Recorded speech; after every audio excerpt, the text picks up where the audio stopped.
Muito boa tarde a todas e a todos. Cumpro e peço que desconte do meu tempo um protocolo muito prazeroso, cumprimentando o meu caro prefeito anfitrião, meu estimado companheiro, meu amigo, Rodrigo Neves. Parabéns por receber tantos e tantas expressivas autoridades e lideranças do Brasil. Quero cumprimentar meu velho e querido amigo, estou realmente em casa, Jonas Donizete, que é o prefeito municipal de Campinas, onde opera uma extraordinária administração e preside essa Frente Nacional de Prefeitos. Quero cumprimentar meu companheiro, o deputado Pedro Fernandes, que logo mais será lançado nosso candidato a governador do Estado do Rio de Janeiro. E, se me permite aqui puxar um pouquinho a brasa para a minha sardinha, meu conterrâneo, o prefeito Roberto Cláudio, meu querido amigo e irmão, é uma honra muito grande repartir consigo essa mesa. Eu sustento, diante da liderança mais importante do país, que são as nossas lideranças municipalistas, que o nosso país precisa mudar. O país precisa mudar por qualquer ângulo que se queira considerar. Eu chamo a atenção brevemente, aproveitando a qualidade extraordinária da audiência, para alguns rapidíssimos números. 62 mil homicídios o país adotou nos últimos 12 meses, 8% apenas dos quais investigados. Quase todos pobres, quase todos jovens, quase todos negros, todos da periferia, mostrando absoluto colapso das estruturas do Estado de Direito Democrático e espetando medo no coração da gente brasileira. O Brasil tem hoje 13 milhões e 700 mil pessoas desempregadas, 37 milhões e 400 mil dos nossos irmãos e irmãs empurrados para a informalidade, desorganizando o comércio regular nas cidades, ainda tentando, correndo do rapa, levar alguma coisa para casa pela decência do trabalho. Isso tudo vai indicando que o Brasil precisa mudar. 60 milhões de nacionais brasileiros hoje estão com o nome negativado no SPC. Nunca vivenciamos este número. Cada um se sentindo o pior dos homens, a pior das mulheres, por não dar conta de honrar o crédito da praça, quando, na verdade, 60 milhões de pessoas inadimplentes nada mais é do que um sintoma eloquente de um erro crasso de condução de política econômica. Se nós ainda duvidarmos dos dados contemporâneos, vamos buscar um pouco um dado na história. Em 1980, um terço da riqueza brasileira é extraída da indústria. Hoje, apenas 11% do PIB brasileiro se extrai da indústria de transformação. É o mais brutal, violento e veloz processo de desindustrialização da história do capitalismo mundial, numa hora muito precoce, em que uma economia pós-industrial ainda não respondeu com a devida vitalidade pelo drama do emprego, do salário, da renda e das receitas públicas do país. Esse PIB de 30% era o equivalente, meus compatriotas, à soma do produto industrial da China, da Coreia do Sul, do Vietnã, da Malásia e de Singapura juntos, e ainda sobrava um tanto. Ou seja, o produto industrial brasileiro ontem, em 1980, era a soma de todos esses produtos industriais. Só para ser telegráfico, nesse ano, a China passou em 6,5 vezes a produção industrial brasileira. Isso tudo dá para nós uma pista de por que eu sustento com certa comoção que nós precisamos fazer um grande diálogo, e a hora do debate agora deve ser obrigar todos os candidatos, de quaisquer que sejam os ângulos ideológicos, a refletirmos sobre dados que são numéricos. Esses números não comportam muita digressão ideológica. É claro que a solução, como diria o Dada Maravilha, a solucionática dessa problemática pede, exige ideologia, prumo, olhares distintos. Mas é preciso que nós façamos um acordo. Ou são verdadeiros esses números, e nós temos que nos debruçar sobre eles, o debate tem que esclarecer o que aconteceu para o Brasil chegar a esse ponto, e, especialmente, o que temos como nacionais brasileiros que discutir para fraternalmente sairmos e tirarmos o nosso povo dessa encalacrada. A grande questão é que o Brasil, desses anos 80 para cá, tem crescido pífios 2% ao ano, em média, enquanto a população cresce a 1,7% ao ano. E eu chamo 1980 porque nós não precisamos agora tomar posição nesse amesquinhado debate que pretende repartir essa extraordinária nação entre coxinhas e mortadelas. O Brasil não cabe nessa miudice. Nós somos muito mais complexos, muito mais heterogêneos, muito mais difíceis. E nós precisamos reunirmos todos nós para refletirmos juntos sobre a tarefa. E eu falo isso porque, logo mais demonstrarei, aqui está, nesse auditório, o vetor central para superarmos a lógica de impasse do presidencialismo brasileiro. Mas, se nós tivermos em conta este número, em 1980 o Brasil não tinha nem o Lula nem o Fernando Henrique. E, de 1980 para hoje, o Brasil cresce a 2%, enquanto a população cresce a 1,7%. Ou seja, o crescimento por cabeça está praticamente parado em 0,4% ao ano. Quando nós lembramos da perversidade da nossa distribuição de renda, nós vamos encontrar, então, a aguda menção a sermos, talvez não, com segurança, a economia mais desigualmente distribuída do planeta. Nesse momento, 5 brasileiros, 5, somam a fortuna dos 100 milhões de brasileiros mais pobres. E eu não falo isso para satanizar os que conseguiram êxito. Eu não tenho há muitos anos que eu não tenho viés ideológico, preconceito, moralista contra o êxito econômico, que eu considero um prêmio do bom trabalho, da boa virtude. Minha preocupação são os 100 milhões de nacionais que têm para repartir o que 5 pessoas têm no Brasil. E isso vai indiciando também as pistas, se esse diagnóstico for correto, do complexo por fazer que o Brasil precisa encaminhar.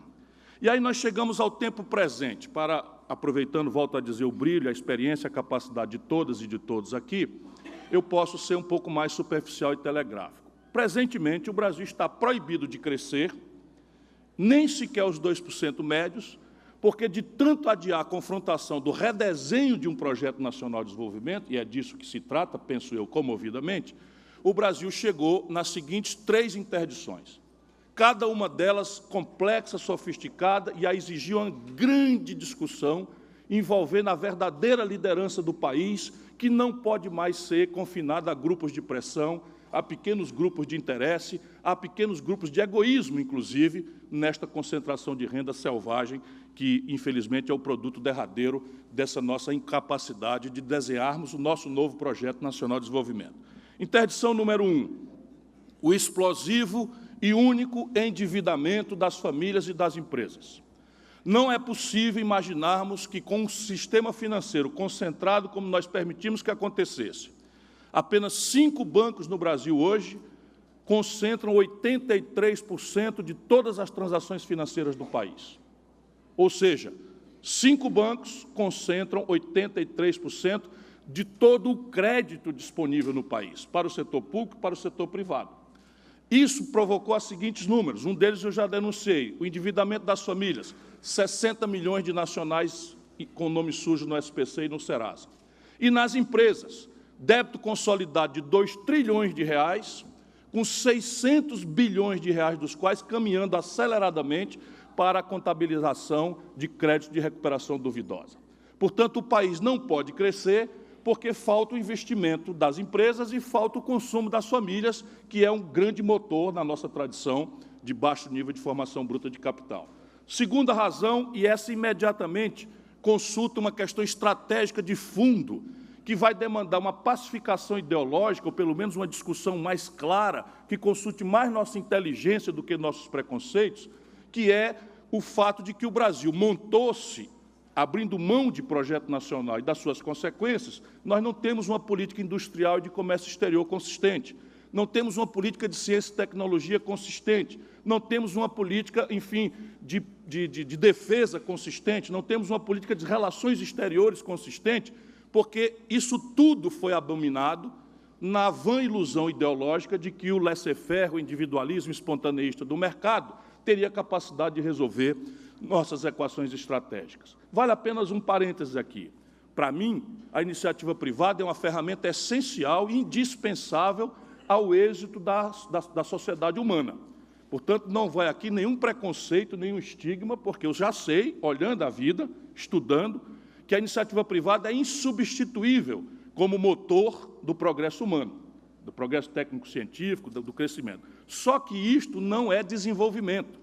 Jamais foi de se exigir da iniciativa privada a equação do desenvolvimento, que, como cada um daqui sabe, cada uma sabe, é uma consequência muito mais de uma institucionalidade parelha, em que o setor público se associa com a iniciativa privada, promove as condições, sejam regulatórias, seja de parcerias, de equity, de capitalização, de assistência na superação do atraso tecnológico, enfim, isto é o que explica o progresso da humanidade.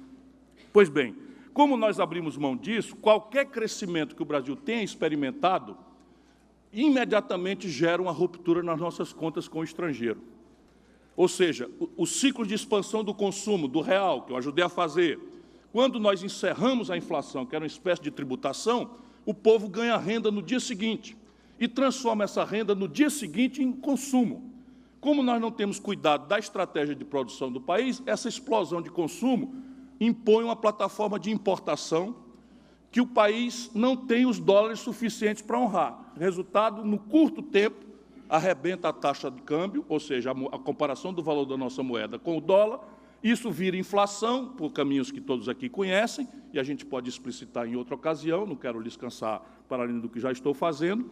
E o resultado prático é que a gente atira nessa inflação com taxa de juros, e a taxa de juros explode o endividamento do setor público, que, por sua vez, tensiona o padrão fiscal do Brasil, que, por sua vez, deteriora a condição de trabalhar da União, dos estados e municípios. Olhem os números, meus compatriotas. Eu fui prefeito, tenho esse privilégio de ter sido colega de vocês. Meu pai foi prefeito, meu irmão Cid Gomes está aqui presente, foi prefeito. Eu tenho uma relação absolutamente íntima com essa agenda para meu privilégio. Talvez tenha sido a melhor escola que eu possa ter tido em toda a minha longa, já extensa vida pública. Mas olhem os números. Quando o Fernando Henrique tomou posse, na sucessão do Itamar Franco, a carga tributária do Brasil era de 27% do PIB, Rodrigo. 27% do PIB.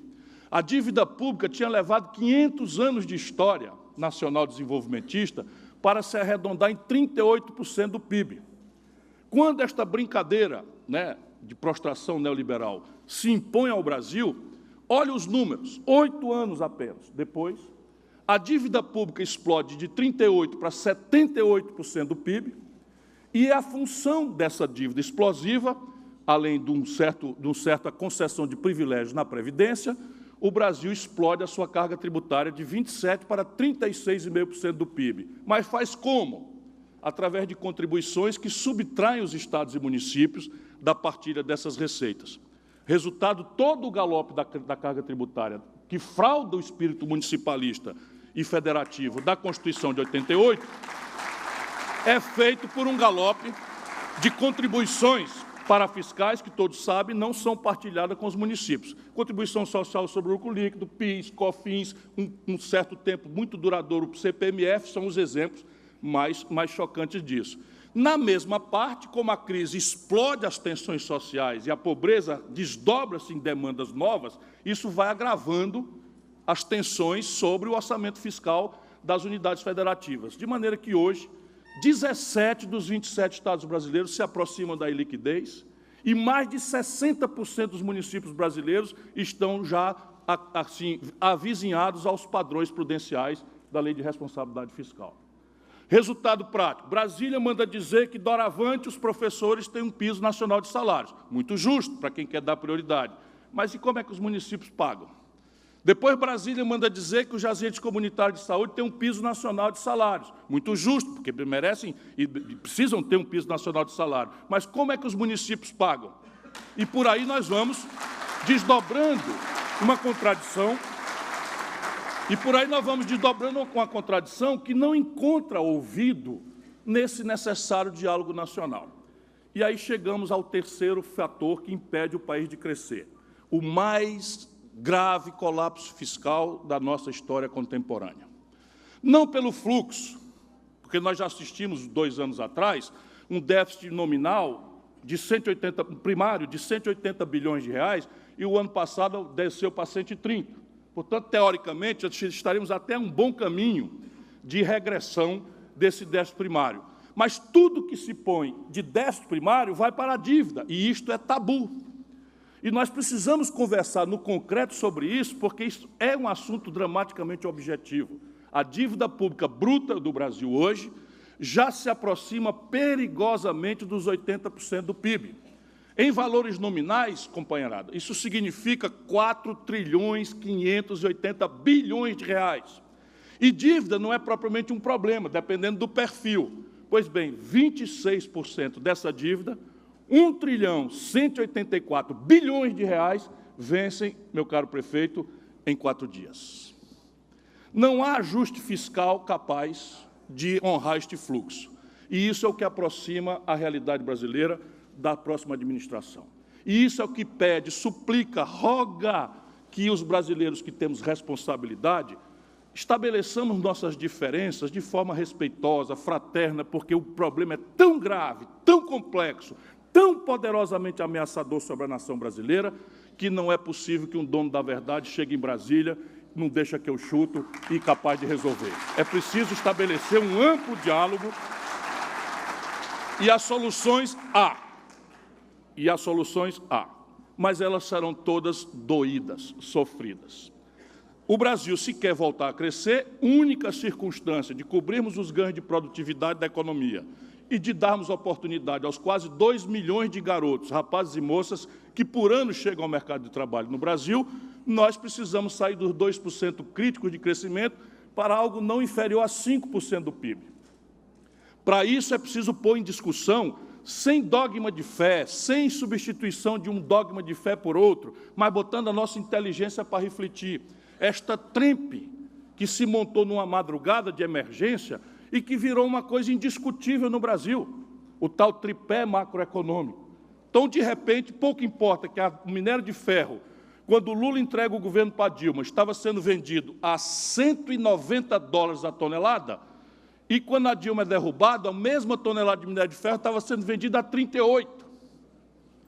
Pouco importa para essa trempe que nós estávamos vendendo, quando o Lula entregou para a Dilma, o petróleo a $110, e quando a Dilma foi derrubada, o mesmo barril de petróleo sendo vendido a 30, nós impusemos ao Brasil uma meta de inflação, impusemos ao Brasil um superávit primário apurado de forma tosca, e eu tentarei demonstrar isso no prático, não que a gente não esteja em absoluta afinidade e compromisso com os valores. Qual é a melhor inflação? Zero.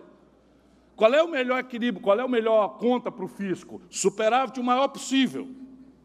Por quê? Porque para nós que somos mais comprometidos com o povo, é daí que vem o dinheiro para melhorar a educação, para melhorar a saúde, para enfrentar o drama da segurança, para enfrentar a questão da infraestrutura. Portanto, desequilíbrio, conta ruinosa, não é boa para ninguém. Mas apurar isto, desconsiderando certas questões, chega porque não aguenta mais o Brasil. Exemplo prático. Cada um dos senhores e das senhoras prefeitos e prefeitas, especialmente das cidades médias e maiores, tem condição de crédito. Cada um. E hoje há o maior volume de dinheiro disponível da história da humanidade. O maior estoque de capital financeiro ocioso da história da humanidade existe hoje.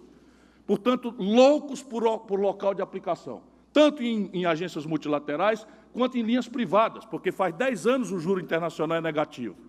Pois bem, aqui no Brasil, se um prefeito faz uma proposta de crédito e dá em garantia a receita do Fundo de Participação dos Municípios, isso é o que antigamente se chamava em contabilidade tradicional partida dobrada.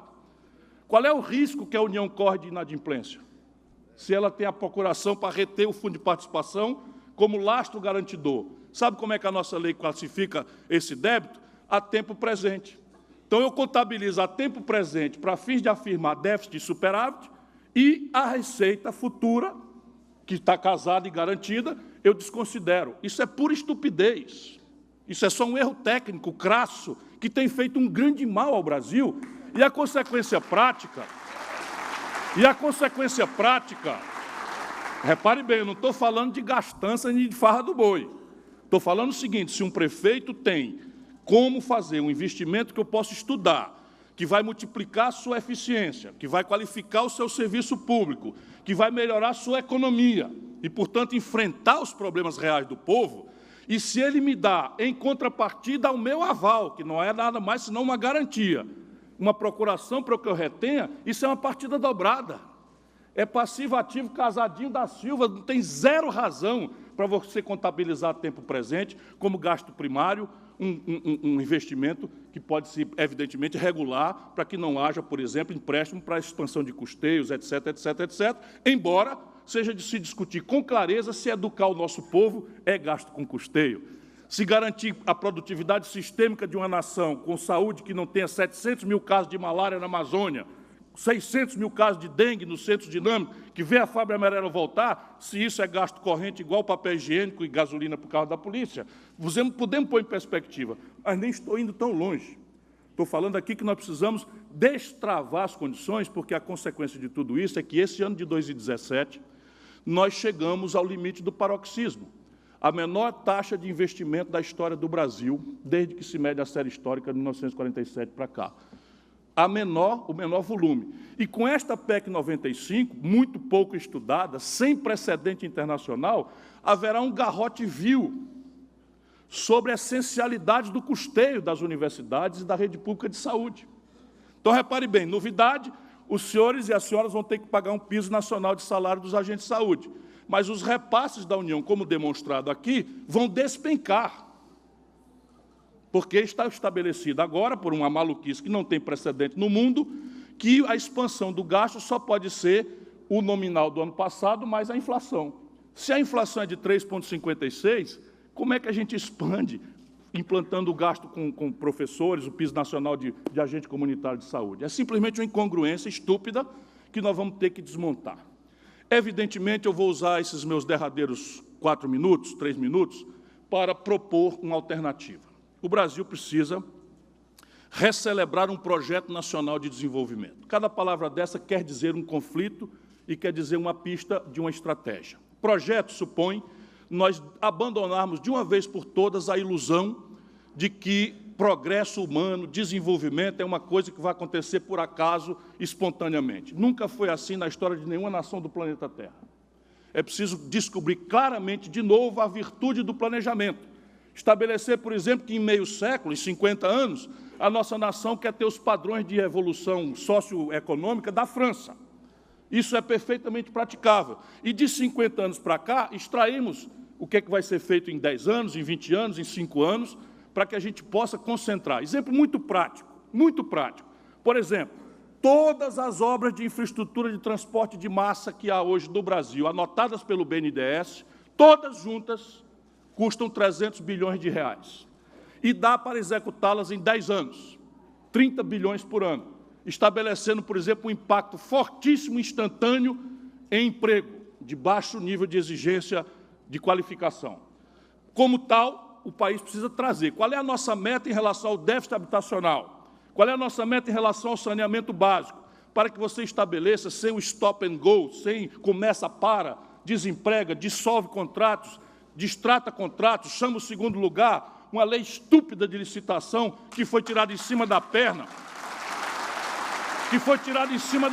numa madrugada em Brasília, e permitindo o abuso de não eleitos, usurpadores do poder democrático que pertence ao povo, com promotores dando lição a prefeitos e a vereadores, dizendo faça isso, deixe de fazer aquilo. É preciso consertar essa institucionalidade para que o país saia da interdição em que se encontra. Nacional, óbvio, porque as condições de empreender não são globais, e desenvolvimento não é o mesmo que crescimento. Para isso, a grande tarefa é superar essas interdições, o endividamento das pessoas, famílias e empresas, superar o problema estratégico do desequilíbrio nas importações, entrando numa dinâmica de reindustrialização do país, complexo industrial do petróleo e gás, complexo industrial da saúde pública. O Brasil comprou 17 bilhões de dólares. Repare bem, 17 bilhões de dólares a nação brasileira gastou ano passado, gerando emprego na China, na Índia, na Europa e nos Estados Unidos, de um complexo industrial da saúde. Fármacos, químicos, você podia montar isso no Vale do Jequitinhonha, Mucuri, na metade sul do Rio Grande do Sul, nas áreas mais pobres da Amazônia, em qualquer lugar, porque a compra governamental está protegida pelos acordos do Brasil na Organização Mundial do Comércio. E, por fim, a questão básica do desenho fiscal.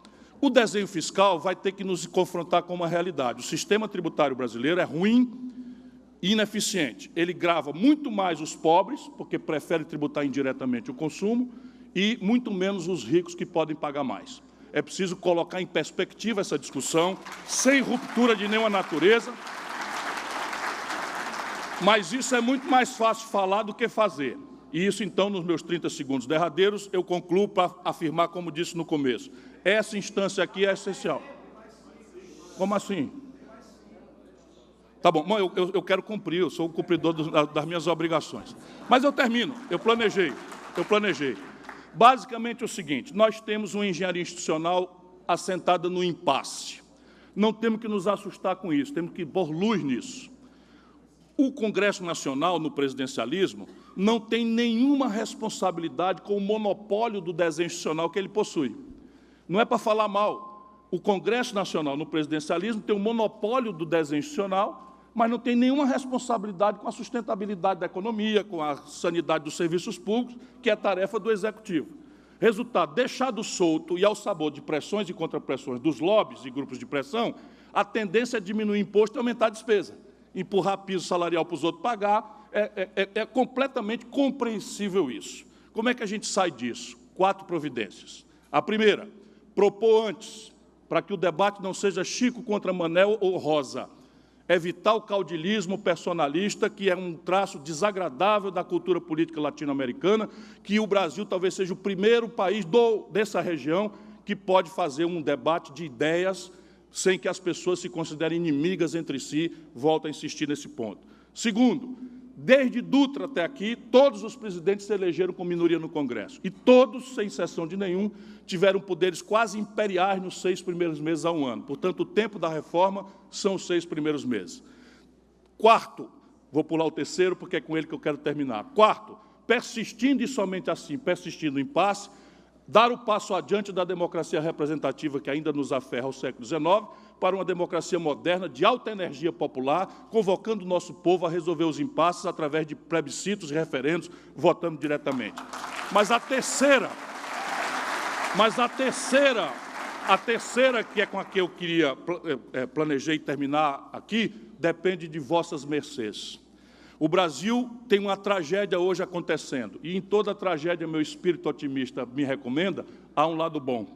E o lado bom da tragédia geral do Brasil é que o Pacto Federativo está de tal forma rasgado que nós temos a condição tranquila, à luz da história do Brasil, de fazer essa grande reforma que saneia as contas do Brasil, para poder resolver, desinterditar o espírito criativo e inovador que há pelo país afora, especialmente nos municípios, fazendo um grande redesenho do Pacto Federativo Nacional em troca de uma profunda reforma da nossa institucionalidade. Esse é o caminho: democracia, democracia e democracia. Muito obrigado a todos.